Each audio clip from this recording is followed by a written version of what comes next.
जिस जगह हम अपना सेशन कर रहे हैं ये प्रेरणा भूमि है। यहीं से महज 79 सत्याग्रहियों को 12 मार्च 1930 को गांधी जी ने दांडी मार्च यात्रा आरंभ किया था। उस नमक सत्याग्रह से अंग्रेजी सरकार हिल गई थी। इसके 75 वर्ष बाद 2005 में सोनिया गांधी जी कांग्रेस अध्यक्ष काल में कांग्रेस ने फिर से दांडी यात्रा निकाली थी, जिसने देश के नौजवानों को प्रेरित किया था। महात्मा गांधी जी के नेतृत्व में कांग्रेस गांव, खेत मजदूर और गरीबों की पार्टी बनी और कमजोर तबके की आवाज बनी थी। गांधी जी पंक्ति में खड़े अंतिम आदमी के बारे में सोचते थे और अंत्योदय गांधी जी की ही सोच थी, जो गरीबों के लिए उन्होंने हमेशा अपना दिल खोलकर मदद किया। कांग्रेस के लिए 15 जून 1986 को गांधी जी ने जो कुछ कहा था वो आज के दौरान मैं उतना ही महत्व रखता हूं और मैं आपके सामने कुछ बातें उनके रखता हूं। उन्होंने कहा था, हिंदू हो, मुसलमान हो या किसी भी जाति के हो, कांग्रेस के लिए सब बराबर है। जो कमजोर है उनको ऊपर उठाना कांग्रेस का काम है। जो गर्त में है उनको ऊपर लाए, सबको बराबरी का जगह पर लाकर खड़ा करे। कांग्रेसी यही सोच है कि न किसी को हिमालय के चोटी पर रहना है, न किसी को पाताल में ढकलना है। ये महात्मा गांधी जी के शब्द हैं और इसको मैं इसलिए दोहरा रहा हूं, आज के जमाने में गरीब गरीब होते जा रहा है, अमीर अमीर होता जा रहा है। ये जो गरीब और अमीरी की खाई बढ़ती जा रही है, जिसका जिक्र कल राहुल गांधी जी ने भी किया और आज हम आपको ये बताना चाहते हैं, ये विचारधारा गांधी जी के थे और गांधी जी के विचारधारा पर ही हमारी पार्टी चल रही है। गांधी जी ने 1947 को एआईसीसी की बैठक में सांप्रदायिक संस्था के खिलाफ एक प्रस्ताव पर बोलते हुए कहा था, कांग्रेस सारे देश और सब संप्रदायों की सेविका है। सांप्रदायिक संस्थाओं और उनके जहरीले सिद्धांतों को तथा कामों का उचित उत्तर ये होगा कि कांग्रेस प्रबल जनमत तैयार करे जिससे वे प्रभावहीन हो जाए। यानी जनमत तैयार करने का जिम्मेदारी हमारी है और ये जो जहरीले सिद्धांतों के लोग हैं उनको उत्तर देना यही है कि हम एक होकर लड़ना। गांधी जी के बातें में खास तौर पर अपने नौजवान साथियों के लिए बता रहा हूं, 1920 से 1947 के बीच कांग्रेस का कोई ऐसा महत्वपूर्ण प्रस्ताव नहीं जिस पर गांधी जी की छाप न हो। साथियों, ये तो हमारे पार्टी के गौरवशाली इतिहास की बातें थी। अब चंद बातें मैं मौजूदा हालात पर करूंगा। पिछले 11 वर्ष में सत्ताधारी दल संविधान पर चोट कर रहा है। हमारे संवैधानिक मूल्यों, संवैधानिक प्रावधानों, संवैधानिक संस्थाओं पर लगातार हमला हो रहा है और इसको रोकना जरूरी है। इसके लिए हम सब कुछ करने के लिए तैयार होना चाहिए। हाल में हुए संसद के बजट सत्र में सरकार ने मनमाने अपना काम चलाया। स्पीकर ने leader of opposition Rahul Gandhi ji को नाम लिया, उनको बोलने के लिए कहा, फिर बाद उन्होंने उनको बोलने नहीं दिया। ये डेमोक्रेसी में लज्जा की बात है। एक अपोजिशन लीडर को अगर आप बात करने नहीं देते, क्या आप सामान्य लोगों को करेंगे?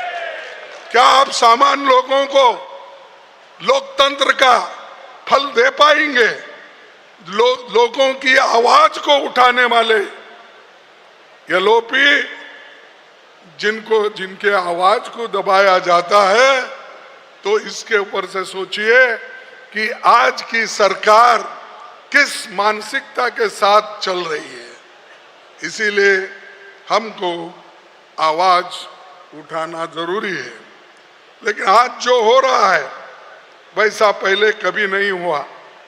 जनता के सरोकार के जरूरी मुद्दों पर बहस करने के बजाय सरकार कम्युनल पोलराइजेशन के लिए रात के 3-4 बजे तक संसद में बहस कराती रही और मणिपुर जैसे अहम मुद्दे पर रात के 4:30 बजे बहस शुरू होती है। मैंने कहा शाह जी को, अरे भाई ये कल बात करेंगे, क्योंकि इन मुद्दों पे हमको कुछ रोशनी डालना है, समझाना है और देश के लोगों को भी ये मालूम होना है मणिपुर का इंसिडेंट कैसा चल रहा है, वहां पर किस तरह की गवर्नेंस चल रही है। तभी भी सरकार नहीं मानी।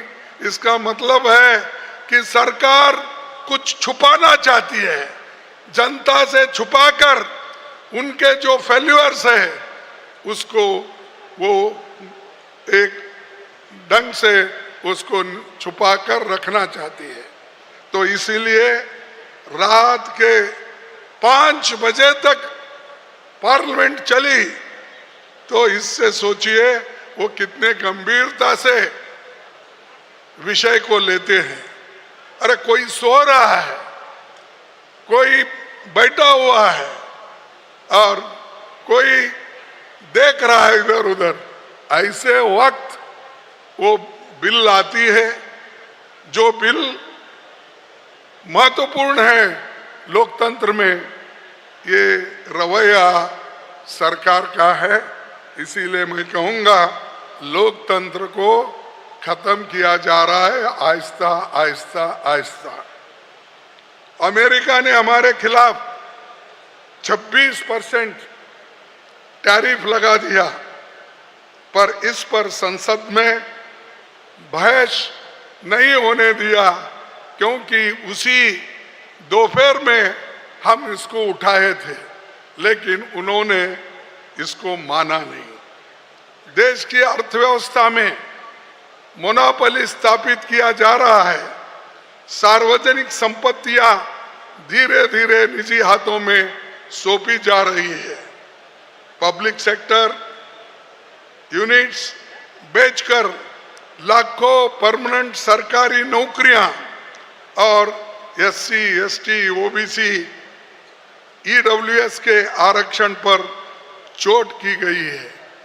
कि जो दलितों को, पिछड़ों को और अपर कास्ट में भी जो गरीब लोग हैं, उनके लिए जो रिजर्वेशन था, वो रिजर्वेशन के तहत वो भर्ती नहीं करना चाहते हैं, नौकरी नहीं देना चाहते हैं। इसीलिए एक एक करके पब्लिक सेक्टर को तो बेच रहे हैं और अपने दोस्तों को सुपुर्द कर रहे हैं।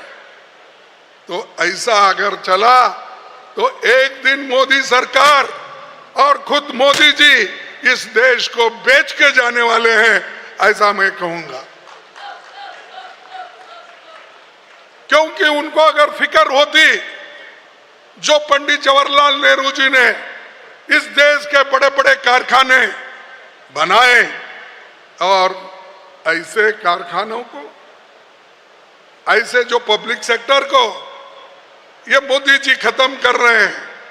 और मैं आगे कहना चाहता हूं, बताऊंगा मैं क्या कर रहे हैं। एयरपोर्ट, पोर्ट, माइनिंग या पावर, मीडिया हाउसेस हो या टेलीकम्युनिकेशंस, यहाँ तक कि अमेरिका के बिना ऑक्शन के सैटेलाइट टेक्नोलॉजी अपने उद्योगपति मित्रों को ये सरकार दिलवा रही है, जिससे हमारी राष्ट्रीय सुरक्षा को भी खतरा है। इसीलिए हमको सोचना है, ये कोई व्यक्तिगत बात नहीं है, किसी पार्टी की बात नहीं है। हम, आप और हम मिलके देश के लिए क्या कर रहे हैं, आने वाले पीढ़ी को क्या देना चाहते हैं आप। लेकिन उनके पास कोई उत्तर नहीं, वो सिर्फ कांग्रेस को गालियां देने के सिवाय, कांग्रेस को भला बुरा कहने के सिवाय दूसरी बात वो नहीं करते। आज चुनाव आयोग से लेकर संसद तक सरकार का विस्तार बनाने की कोशिश है। इलेक्शन इंस्टीट्यूशन भी उनके कंट्रोल में है और सरकार हर चीज में आज इंटरफियर करके अपना वर्चस्व हर जगह बिठा रही है। चुनाव में घोटाला हो रहा है। इलेक्ट्रॉनिक टेक्नोलॉजी के एडवांसमेंट के साथ पूरी दुनिया के विकसित देश ईवीएम को छोड़कर बैलेट पेपर की तरफ चल गए हैं। कहीं भी दुनिया में ईवीएम्स नहीं है, सिर्फ भारत में है, वो भी इतना बड़ा देश है। 140 करोड़ लोग लोकतंत्र में विश्वास रखते हैं। इसीलिए मैं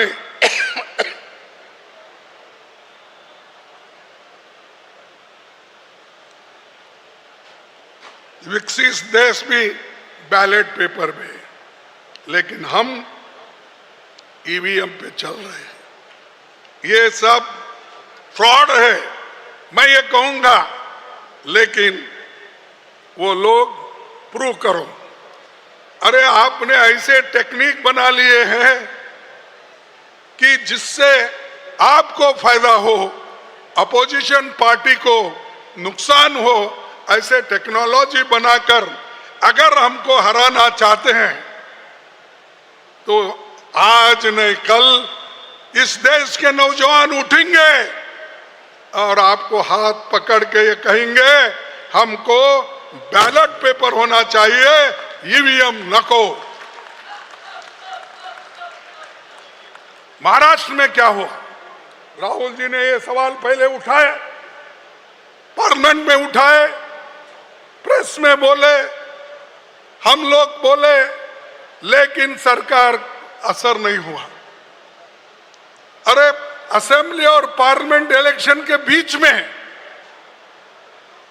अगर 50 लाख वोट्स वहां पर ज्यादा होते हैं तो आप ही बताइए ये कैसा डेमोक्रेसी, ये कैसा इलेक्शन कमीशन, ये कैसा वोटर लिस्ट उन्होंने बनाया। सब फर्जी बना के जीत गए। महाराष्ट्र का इलेक्शन ये तो फ्रॉड है, डेमोक्रेसी पे ये एक मार है। इसलिए यही बात हरियाणा में भी हुई है। हो सकता है वो छोटे प्रमाण पे हुई, लेकिन सबसे बड़े पैमाने में हमारे पास ही है। अरे हमारे सीट सबसे ज्यादा पार्लियामेंट में आ सकते हैं, वही वोटर लिस्ट सिर्फ थोड़े दिन में बदल के एमएलए उनके आते हैं। मैं कहीं नहीं सुना, कहीं नहीं देखा कि ये बीजेपी वहां 150 सीटें लड़ती है और 150 सीटें लड़ती है और 138 सीटें लाती है। 90% रिजल्ट कभी हुआ है इस देश में? अनेक इलेक्शन हमने देखे हैं। मैं तो खुद 12-13 इलेक्शन लड़ा हूं। ऐसा कभी नहीं हुआ।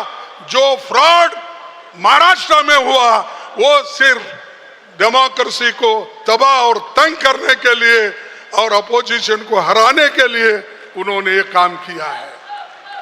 इसके खिलाफ भी हमको लड़ना है।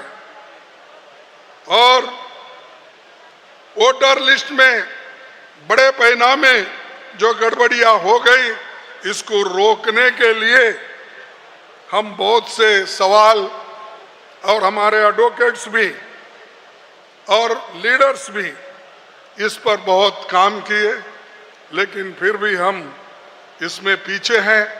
इसको ढूंढ के निकालेंगे। जो चोर चोरी करता है वो आज न कल पकड़ा जाता है, उसके लिए हम वो कोशिश कर रहे हैं। भाइयों, थोड़े दिनों में सरकार अब इधर इधर नए नए नारे देती है और लोगों को भटकाती है। खास करके आज 15 लाख संपन्न भारतीयों विदेशों में जाकर बस गए हैं। 15 लाख लोग जो अमीर हैं वो विदेशियों में जाके बसे, फॉरेन कंट्रीज में जाके बसे हैं। बेरोजगारी से बचने के लिए विदेश में काम करने गए हुए नौजवानों को जंजीरों में बांधकर अमेरिका से वापस भेजा जा रहा है, लेकिन हमारे प्राइम मिनिस्टर मुग्ध है, साइलेंट है।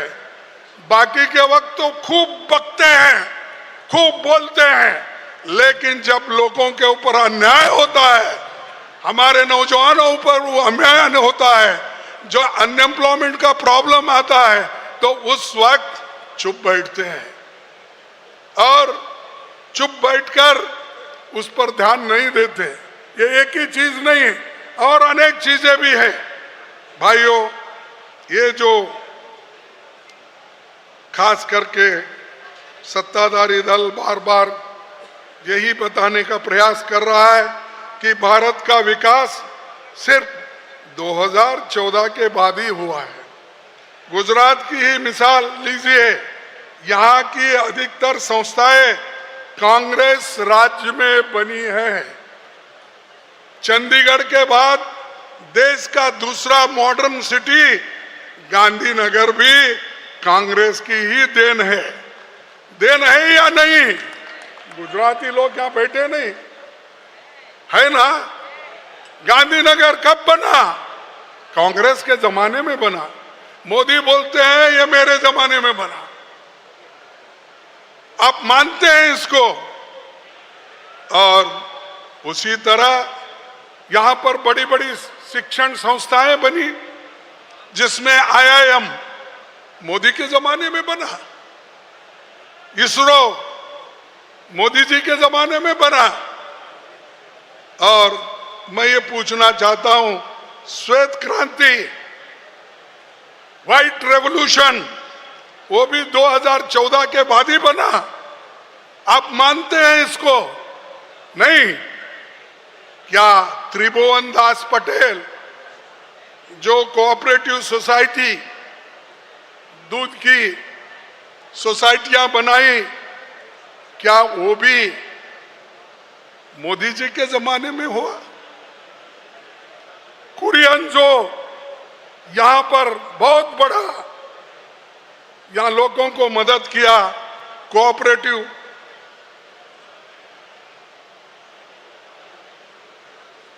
मूवमेंट को उन्होंने अच्छी तरह से काम किया, क्या ये भी 2014 में हुआ? मैं पूछ रहा, ऐसे बड़े बड़े काम हमारे लोगों ने किया, फिर भी 70 साल में कांग्रेस ने क्या किया? अब वो 70 साल छोड़ दिए, फिर 60 पे आए, अब 60 छोड़ दिए, 55 पे आए। 55 सालों में आपके, अरे भाई तुम तो 11 साल प्राइम मिनिस्टर हो गए, 13.5 साल चीफ मिनिस्टर है गुजरात के, फिर भी गुजरात को क्या आपने यहाँ के गरीबों का गरीबी हटाया? क्या दलितों का? आज मैं देखा एक दलित आदमी जो इनके जमाने में जब वो मंदिर में गया रामनवमी के लिए, वो हमारा LOP है, अंदर गया, दर्शन लिया, जब बाहर आया तो वहां के लोग गंगा जल ला के पवित्र करने का काम वो लोगों ने किया। ये शर्म की बात नहीं है। हम भी हिंदू हैं ना, जो दलित लोग हैं, जो पिछड़े हैं, जो अस्पृश्य लोग हैं, ये भी तो इंसान है ना, ये भी तो आपके हिंदू धर्म के ही वो अंग होते ना। उन्होंने अगर मंदिर में जाते हैं, दर्शन लेकर अगर आते हैं, तो आप वो गंगा जल छिड़का के उसको पवित्र करते हैं। ये शर्म की बात है। और बार बार ये कांग्रेस वाले हिंदुओं के खिलाफ है, ये हिंदू के मानते नहीं उसूल। यही उसूल मानना, हमको अंदर नहीं आने देते, दर्शन नहीं लेते थे, हमका अपमान करते हो। और ये कल के पेपर में आए, ये बहुत दिन का नहीं, वो भी एक पॉलिटिशियन, वो भी एक एलओपी, उसकी हालत ये है तो सोचिए देहात में रहने वाले जो दलित हिंदू हैं उनकी क्या दशा होगी। मोदी साहब ये सुधारो पहले। शाह, पूरे आपके पास होम मिनिस्ट्री है, इन अत्याचारों को बंद करो, तब तुम इस देश के अच्छे होम मिनिस्टर बन सकते हो। लेकिन तुमको वो होना नहीं है।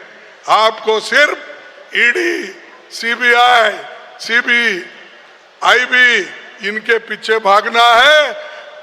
गरीब लोगों को, छोटे मोटे व्यापारियों को तंग करना है, यह आपकी मंशा है। तो इसीलिए ऐसे लोगों से सतर्क रहना कांग्रेस का काम है। और ये काम सिर्फ कांग्रेस कर सकते हैं, ये काम सिर्फ राहुल गांधी जी कर सकते हैं, और सोनिया गांधी जी के आशीर्वाद से हम आगे बढ़ सकते हैं।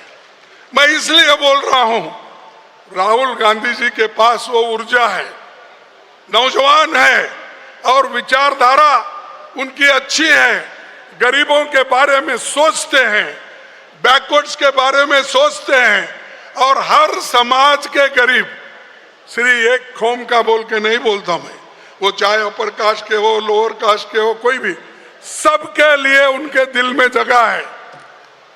और उस ऊर्जा के साथ वो काम कर रहे हैं। लेकिन हम लोग सिर्फ जिंदाबाद जिंदाबाद करते फिरे, कुछ होने वाला नहीं है। अरे जिंदाबाद उस वक्त काम आता है, हम जीत के बाहर जब आते हैं उस वक्त जय जयकार आप करो। दूसरी बात मैं ये कहना चाहता हूं, ये तो हमेशा नरेंद्र मोदी जी कोई भी काम करते हैं उल्टा करते हैं। देश के लिए कोई अच्छी काम उन्होंने नहीं की। उन्होंने जो Pandit Jawaharlal Nehru ji planning commission establish किए, उसको भी उन्होंने निकाल दिया और अपने मनमाने ढंग से उस इंस्टीट्यूशन को वो चला रहे।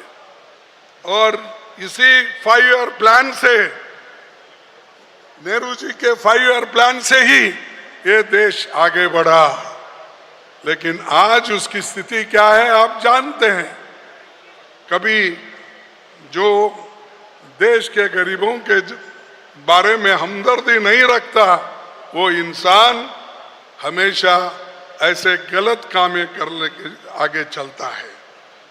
मैं ये भी कहना चाहता हूं, जब अपने जो आजाद फौज के सुभाष चंद्र बोस, वो जब कांग्रेस प्रेसिडेंट थे, उस वक्त उन्होंने प्लानिंग करने के लिए पंडित जवाहरलाल नेहरू जी को नियुक्त किया था उस वक्त।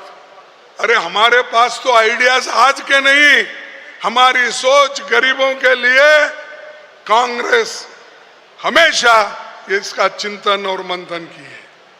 और आप हमको कैसा तोड़ना, लोगों को कैसा भगाना, ये सब आप लोग कर रहे हैं।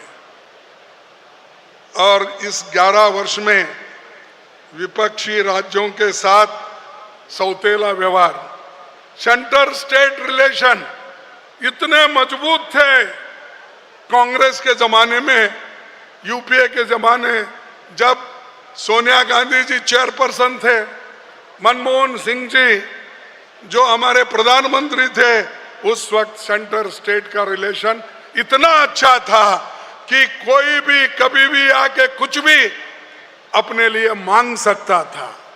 लेकिन मोदी जी के सरकार में अगर सच भी है जो उनको मिलना है, जैसा कि नरेगा का हो या और बजट में जो अनाउंस किए हैं, वो फंड पूछने को गए तो भी मोदी कभी नहीं देते। और आज हमारे चीफ मिनिस्टर्स, चाहे वो कर्नाटक के हो, चाहे वो तेलंगाना के हो, चाहे हमारे हिमाचल के हो, ये सब लोग और झारखंड के हो, ये तड़प रहे। अरे भाई नरेगा के लिए फंड्स दो, गरीब लोग गरीबी से जूझ रहे हैं, उनको काम दो। लेकिन मोदी सरकार उधर ध्यान नहीं देती, क्योंकि उनके मित्र दोस्त लोग अमीर है। तो जो अमीर का दोस्त है वो गरीब का दोस्त नहीं बन सकता। इसीलिए हमको ये सिखाना है, कहना है कि हम लोग इसको छोड़ेंगे नहीं, हम लड़ते रहेंगे। और दूसरी बात, विपक्षी राज्यों में इनके भेजे हुए गवर्नर कैसा काम कर रहे हैं। कल सुप्रीम कोर्ट ने ऐसा फटकारा मारा, वो जिंदगी भर हमारे मोदी साहब और उनके गवर्नर याद रखना चाहिए। आप पढ़े होंगे, पढ़े या नहीं, यही हमारे लोगों की मुश्किल है, ये नहीं जानते। अरे गवर्नर को तो जो गवर्नर ने अपने पास बिल रख लिए थे, चाहे तमिलनाडु का हो, चाहे कर्नाटक का हो, चाहे हिमाचल का हो, चाहे तेलंगाना का हो, जा जाके बिल वेस्ट बंगाल का हो, ये बिल्स उन्होंने असेंबली में पास करके भेजा था, वो गवर्नर लेकर बैठ गए थे। और बैठ गए, एक दिन नहीं, 2 दिन नहीं, 1 महीना नहीं, 2 महीने, सालों से। इसीलिए सुप्रीम कोर्ट ने कहा ज्यादा दिन, आप हिंदी में बोलते ना कुंडली, कुछ सांप ऐसा कर कर कर कुंडली से ऊपर बढ़ता है, हाँ हाँ कुंडली, तो अब नहीं चलेगा। बोले वो आपके पास जो भी बिल है या पास करो या उसको वापस भेजो, रिजेक्ट करो, लेकिन आप ऐसा ही रखेंगे। और उन्होंने आगे ऐसा ऑर्डर दिया, जो लोग बिल भेजे हैं गवर्नर के पास, वो सारे बिल समझो कि उसको मंजूरी मिल गई, कोर्ट ने दिया। तो उनको ये तो गवर्नर और इस सरकार को थप्पड़ मारे। अरे अगर आप साइन करते जो अच्छा है तो आपको क्रेडिट मिलता, लेकिन आज सुप्रीम कोर्ट को यह कहना पड़ा कि आप गवर्नर जो भी रख लिए हैं सालों से, उसको मंजूरी समझकर आगे का काम करो। इसीलिए हमारे मुख्यमंत्रियों का काम आसान हो गया, बैठे जगह सब कुछ मिला। अब गवर्नर को सलाम मारने की जरूरत नहीं, कभी कभी मारना भी चाहिए, लेकिन अब तो पूरा बिल्स आपको देंगे। और जो प्रेसिडेंट के पास गए हैं और वहां भी पड़े हुए हैं, अननेसेसरली जो रेफर कर रहे हैं गवर्नर सताने के लिए, वो भी, उसको भी मंजूरी सुप्रीम कोर्ट ने डायरेक्शन दिया। तो ये है मोदी जी की गवर्नेंस, और ये मोदी जी सब विपक्षियों को सताने के लिए काम करती है, देश के लिए नहीं, देश के भलाई के लिए भी नहीं है। तो आज वो दिन देखने को मिला, जो गलत काम करते हैं उसको भी थप्पड़ सुप्रीम कोर्ट मारती है। और दूसरा, शिक्षा का आप देखे होंगे, पढ़े होंगे, सोनिया गांधी जी ने एक लेख लिखा था और उस शिक्षा के बारे में उन्होंने पूरा एक पेज लिख कर दिया। आज की शिक्षा कम्युनलाइजेशन हो रहा है, आज की शिक्षा कमर्शलाइजेशन हो रहा है, आज की शिक्षा जो गरीबों के हाथ वहां नहीं पहुंच सकते ऐसे हैं। इसीलिए इस शिक्षण व्यवस्था को बदलना चाहिए, ये मैडम गांधी जी का कहना है और हम लोगों का भी वही कहना है। हम बार बार पार्लियामेंट में इसको उठाने की कोशिश किए, लेकिन अच्छा हुआ सोनिया गांधी जी ने इसको लिखकर लोगों को समझाया। और दलित, आदिवासी, पिछड़े, अति पिछड़े, गरीब बच्चे उच्च शिक्षा से दूर होते जा रहे हैं। सरकार के नाकाबिलियत की वजह से युवाओं को एक बड़ा वर्ग ऐसा तैयार हुआ है, उनको उच्च शिक्षण लेते हुए भी उनको कोई नौकरी नहीं मिलती। वो छोटे नौकरी पे काम करने के लिए आज तैयार है। ये है मोदी, ये है बीजेपी सरकार। भाइयों, किसानों का आंदोलन ये सरकार बार बार कुचल देती है। मैं आपकी आमदनी दोगुना करूंगा, क्या क्या नहीं बोले, इतना झूठ बोले, शायद वो डिक्शनरी में झूठ शब्द ही उन्होंने बार बार सीखा है, दूसरा वो शब्द सीखे नहीं काम करने का। 2 गुना दूंगा, डिमोनेटाइजेशन करके नए देश का उद्धार करूंगा। इसीलिए मैं आपसे ये विनती करूंगा कि ये जो मोदी जी के करतूत है, इसके खिलाफ हमको लड़ना चाहिए। केंद्र सरकार ने जब महिला आरक्षण कानून बनाया तो कांग्रेस पार्टी की मांग थी कि इसे तत्काल लागू किया जाए। ये तो हमने किया, लेकिन उसको लागू नहीं कर रहे। सोनिया गांधी जी ने बहुत कोशिश करके इस बिल को पास करवाया, लेकिन ये बीजेपी सरकार सो रही है। हम चाहते हैं कि वो इसको जल्द से जल्द इंप्लीमेंट करना चाहिए। साथियों, आदिवासियों के जल जंगल जमीन के संरक्षण के लिए कांग्रेस की सरकारों ने अलग अलग समय पर अनेक कानून बनाए। जल जंगल रक्षा के लिए लैंड एक्विजिशन, जो राहुल गांधी जी ने खुद इसके लिए बहुत मेहनत की। ऐसे अच्छे कानून जनता के हित में कौन कर सकते हैं? वो सिर्फ कांग्रेस कर सकती है, और कांग्रेस ने करके दिखाया। जो भी हो, फूड सिक्योरिटी हो या कंपलसरी एजुकेशन हो, ये सारी चीजें हम लोगों ने किया है। और दूसरी चीज, ये आदिवासियों को बीजेपी क्या करी है, पाप विचारों को उनको वनवासी बोल रहे हैं। अरे आदिवासी इस देश के लोग हैं, पहले से यहीं पैदा होके यहीं रह के वो मूल निवासी है। उनको बीजेपी वाले बोल रहे हैं ये अपना वनवासी है। ये नया शब्द ही मालूम हुआ, ये कहीं कोई सुना नहीं। वनवासी बोल के उनको अलग करना चाहते हैं, और जो मूल निवासी है, चाहे वो दलित हो, चाहे वो कमजोर लोग और जो भी शेड्यूल ट्राइब के लोग हो, उनको अलग करके डिवाइड करने की कोशिश कर रही है। भाइयों, और बहुत से बातें हैं और दलितों के ऊपर इतना अत्याचार हो रहे हैं, लेकिन कोई पूछने वाला। कांग्रेस के जमाने में अगर छोटी बात भी होती, कहीं गलती होती, तो बहुत बवाल मचता था। टीका टिप्पणी लिखने वाले भी खूब लिखते थे, टीवी में दिखाने वाले भी खूब दिखाते थे। भाई इतने अत्याचार हो रहे, कहाँ है हमारे पत्रकर्ता, कहाँ है हमारे टीवी वाले, कहाँ है हमारे लीडर्स?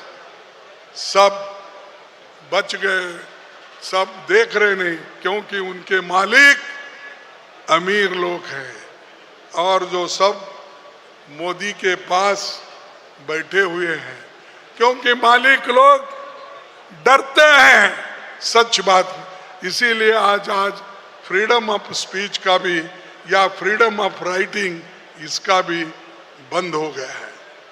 और एक हमने ये राहुल जी बार बार उठाए, जो सेंसस की बात है, 2021 की सेंसस लाओ, तभी शेड्यूल क्लास बैकवर्ड्स को उनका रिजर्वेशन ठीक ढंग से मिलेगा।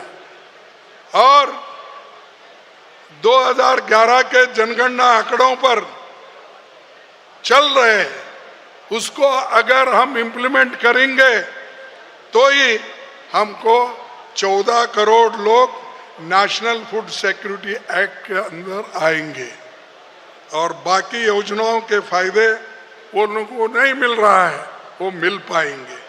और जाति जनगणना ये जरूरी है, ओबीसी का जनगणना करना, उनके हकूक को उनको प्रोत्साहन देना, और हम लोग उस बारे में जातीय जनगणना बैकवर्ड क्लास के लिए बहुत जरूरी है, ओबीसी के लिए जरूरी है। जब ये जनजाति जनगणना होगी तो उनके जो भी ये है, जो शिक्षा का हो, नौकरी का हो, और उनके हकूक के लिए वो लड़ते रहेंगे। लेकिन वो काम मोदी जी नहीं करना चाहते। अपने आप को मोदी जी कहते हैं, पहले तो नहीं कहते थे, अब इधर इधर ये कह रहे हैं कि मैं बैकवर्ड हूं, मैं फलाना हूं। अरे भाई, आप बैकवर्ड है तो बैकवर्ड के लिए जनगणना लागू करो ना, करो, आपको कौन रोक? फायदे के लिए बैकवर्ड बोलते हैं, वोटों के लिए बैकवर्ड बोलते हैं, लेकिन बैकवर्ड लोगों की जनगणती नहीं कराना चाहते, क्योंकि उनकी जकड़ वो अमीर लोगों के हाथों में है। और जो लोग पहले से ही ये गरीबों को कुचलने वाले लोग जो भी है, उनके साथ वो है। इसीलिए दोस्तों, हमको ये भी लड़ना है और इसके लिए भी हमको काम करना है। दूसरी बात, मैं अभी 2 मिनट में समाप्त करूंगा।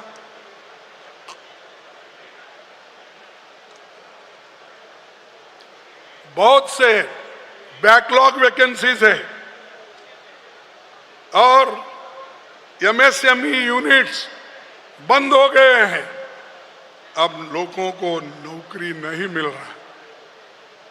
5 वर्षों में एमएसएमई यूनिट्स 5 लाख बंद हो गए। और कल देख रहा था मैं, क्या परसों, मोदी जी का भाषण, एक 10 लोगों को बिठा के उन्होंने पूछ रहे थे, मुद्रा योजना कैसी है, कितना फायदा आपको हो गया, आप देखे होंगे टीवी पे। ये मोदी जी सिर्फ पब्लिसिटी के लिए काम करते हैं, और वो भी छुप छुप के, घर में बुला के। अरे मैदान में आओ, लोगों को मिलो, आपकी गवर्नेंस कैसी है लोगों से पूछो। अपने घर में 8-10 लोगों को बुला के नहीं पूछ सकते। इसको आपको अंदाजा नहीं मिलेगा कितने अनएम्प्लॉयड है, कितनी बेरोजगारी है, कितने एमएसएमई बंद हो गए हैं, तभी मालूम होगा। लेकिन वो कभी आते नहीं और लोगों की बात सुनते नहीं। उसके बाद आपको तो मालूम है 2 रुपए बढ़ा दिए सिलेंडर, डीजल, पेट्रोल, कच्चे तेल सब पे 2-2 रुपए बढ़ा, और वो कहते थे मैं कम करूंगा। तो भाइयों, ये जो मोदी जी हमेशा गरीबों के खिलाफ काम करते हैं, गरीबों के लिए कुछ उन्होंने नया सोचा भी नहीं है, समझा भी नहीं है, इसीलिए मोदी जी की मेक इन इंडिया भी फेल्योर हो गई। मोदी जी का हर जो उनके पास विषय था उसको उन्होंने कभी आगे नहीं बढ़ाया। तो मैं यही कहूंगा, सत्ताधारी दल भविष्य की चुनौतियों की तैयारी करने के बजाय 500 साल पुराने मुद्दों को उभार कर सांप्रदायिकता भड़का रही है। उनके आरएसएस के चीफ ने बोला, अरे भाई, हर मस्जिद के नीचे शिवलिंग मत ढूंढो, वो जो हो गया हो गया। उन्होंने कहा, फिर भी वो नहीं सुनते, कुछ ना कुछ उठाते हैं और लोगों को डिवाइड करते हैं। ये मोदी जी अंगार लगा के छोड़ देते हैं, आरएसएस और उनके सभी वर्कर्स उसमें पेट्रोल डालते रहते हैं। तो भाइयों, आखिरी बात मैं ये कह के अपनी बात समाप्त करूंगा। डॉक्टर अंबेडकर जी ने भी ये बात, डॉक्टर अंबेडकर जी ने ये बात कही थी, यदि राजनीतिक दल अपने पंथ को, देश के पथ को देश के ऊपर रखेंगे तो हमारी स्वतंत्रता एक बार फिर खतरे में पड़ जाएगी और स्वभावतः हमेशा के लिए खत्म हो जाए। हम सभी को इस संभाव्य घटना का दृढ़ निश्चय के साथ प्रतिकार करना चाहिए। हमें अपनी आजादी की खून के आखिरी कतरे के साथ रक्षा करने का संकल्प करना चाहिए। ये अंबेडकर जी ने कहा। हमको देश की रक्षा करना और हमारे संविधान को बचाने का जो मुहिम हमारे राहुल गांधी जी ने उठाया और पूरा देश भारत जोड़ो यात्रा में जुड़ गया, मिल गया, और उन्होंने जो वो बातें कही अभी लोगों के कान में गूंज रहे हैं। तो हमको ये सब मिलके वो जो चीजें हैं उनको भी आगे लेके जाना है और नए पीढ़ी को भी हम ये कहना है कि हमारे लोग ये नए उसूलों के साथ आगे बढ़ेंगे। और एक मैं नेहरू जी ने कहा था, गांधी जी की शहादत के बाद नेहरू जी ने कहा था, हमें मिलकर रहना चाहिए और भीषण सांप्रदायिकता के उस विष का नाश कर देना चाहिए जिसने हमारे युग के सबसे महान पुरुष को मार डाला। ये नेहरू जी के वर्ड है। जब गांधी जी को मार डाले, गोली मारे, तब उन्होंने कहा कि ये हमारे युग के सबसे महान पुरुष को मार डाला और ऐसे लोगों के ये जो उसूल है, आइडियोलॉजी है, उसको खत्म करना चाहिए। ये उनका कहना था और हम आज वो काम करने जा रहे हैं और इसी सिद्धांत के तहत हम आगे चलेंगे और साबरमती के तट पर से हम न्याय पथ पर चलने के लिए संकल्प, संघर्ष और समर्पण का संदेश लेकर यहाँ से चलेंगे।